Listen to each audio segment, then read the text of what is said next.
नमस्ते प्रणाम। मेरे यूट्यूब चैनल पे आप लोग का स्वागत है। और देखिए हम दोनों बहन मिलके बहुत सुंदर सा बहुत झकास नाच खारवा की सुना रहे हैं।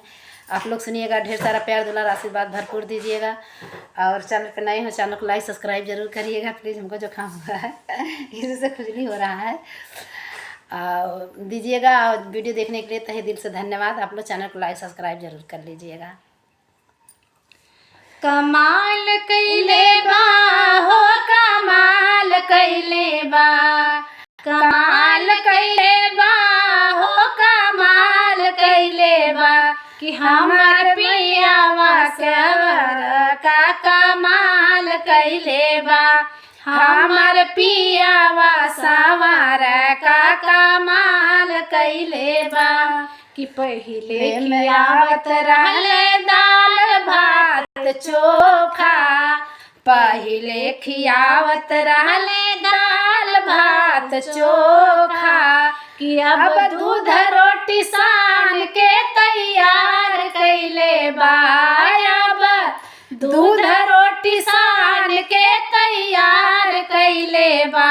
हमर पियावा सवार का कमाल कैले बा, हमर पियावा सवार का कमाल कैले बा कि कमाल कैले बा हो कमाल कैले बा, कमाल कैले बा हो कमाल कैले बा।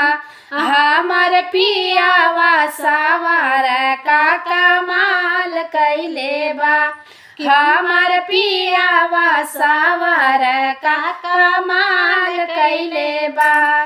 पहिले सुतावत रहले टूटही चटैया, पहिले सुतावत रहे फटही चटैया, अब तो पलंग में गद्दा तैयार कैले बा, अब तो गद्दा रजाई तैयार कैले बा।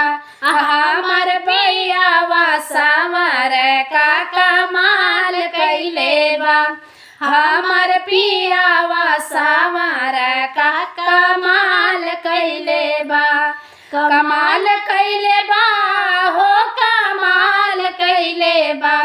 हमर पियावा सवार का कमाल कैले बा कि पहिले तमारत रहे छोटा कड़ी के, पहिले तमारत रहले छोटा पकड़ी के, अब केसिया में गजरा तैयार कैले बा, अब केसिया में गजरा तैयार कैले बा। हमर पियावा सवार का कमाल कैले बा, हमर पियावा सवार का कमाल कैले बा, कमाल कैले बा हो कमाल कैले बा, कमाल कैले बा हो कमाल कैले बा। हमर पियावा सवार का कमाल कैले बा, हमर पियावा सवार का कमाल कैले बा। पहिले त सुनत रहे माई बाप के कहना, पहिले त सुनत रहे माई बाप के कहानी कि अब तक गलवा में हथवा मार बनल बा, अब तक गलवा में हरवा के हार बनल बा। हमर पियावा सवार का कमाल कैले बा, अब तो गलवा में हरवा मार दैले बा, अब तो गलवा में हथवा हार पहिरे बा।